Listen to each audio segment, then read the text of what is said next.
कमजोर करने का काम हो रहा है, आपके वोट को कमजोर करने का काम हो रहा है। ये वोट जिसके लिए आपके पूर्वज लड़े, जान दी उन्होंने, संघर्ष किया उन्होंने, ये वोट जिसके आधार पर आप इस देश के नागरिक बनते हैं, ये वोट जिसके आधार पर आपको सारी स्कीम मिलती है, आपको मनरेगा में मजदूरी मिलती है, इस देश के नागरिक बनने के नाते और इस देश में वोट डालने के नाते जितनी भी सरकारी स्कीमें हैं, सरकारी पैसे हैं, इसीलिए मिलते हैं, इसी के आधार पर मिलते हैं। और आज इसी को कमजोर किया जा रहा है। आपके 65 लाख वोट काटे हैं इस सरकार ने और इनके साथ चुनाव आयोग ने, जो इनके साथ साथ मिलजुल कर साजिश कर रहा है हमारे संविधान, हमारे देश को कमजोर करने का। ये चुनाव आयोग जिसका दायित्व है कि इस देश की रक्षा करें, कि लोकतंत्र की रक्षा करें, कि चुनाव निष्पक्ष तरह से होना चाहिए, आज यही चुनाव आयोग इस सरकार के साथ साजिश कर रहा है कि आप किसी को वोट डालें, किसी को भी आप सरकार बनाना चाहें, कोई भी सरकार बनाना चाहे, कोई फर्क नहीं पड़ेगा, सरकार इन्हीं की बनेगी, वोट इन्हीं के पक्ष में जाएगा, क्योंकि सारे मिले हुए हैं और ये चुनाव को ठीक ढंग से होने नहीं दे रहे हैं। आज आपके सामने मेरे भाई राहुल गांधी ने सारी सच्चाई दिखा दी है, इनकी सारी सच्चाई सामने आ गई है। बिहार से इन्होंने 65 लाख वोट काटे, हरियाणा में इसी तरह से चुनाव हुआ था, 25 लाख वोट इन्होंने फर्जी लगवाए, 25 लाख फर्जी वोट।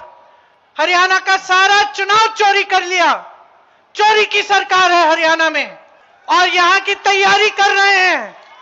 65 लाख वोट कटवा के यही तैयारी यहां हो रही है। सुन लीजिए कौन है ये लोग, सुन लीजिए। कभी ज्ञानेश कुमार नाम सुना है? सुना है? नहीं सुना होगा, नहीं सुना होगा। कभी आपने एसएस सांधू का नाम सुना है?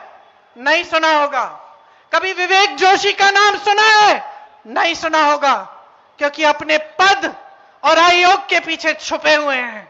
लेकिन यही है चुनाव आयोग के सबसे ऊंचे अधिकारी, जो इस देश के संविधान के साथ, इस देश के लोकतंत्र के साथ खिलवाड़ कर रहे हैं।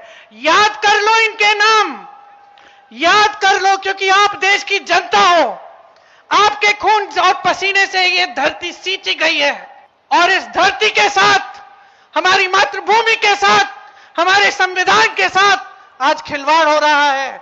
आपके अधिकारों के साथ खिलवाड़ हो रहा है, आपके अधिकारों को छीना जा रहा है, और यही 3 लोग छीन रहे हैं। इनके नाम मत भूलो, इनको पद के पीछे छुपने मत दो, इनको आयोग के पीछे छुपने मत दो। ये देश बहुत उदार है, सुन लीजिए तीनों, सुन लीजिए, ये देश बहुत उदार है, ये देश बहुत कुछ देता है, ये देश बहुत आगे बढ़ाता है।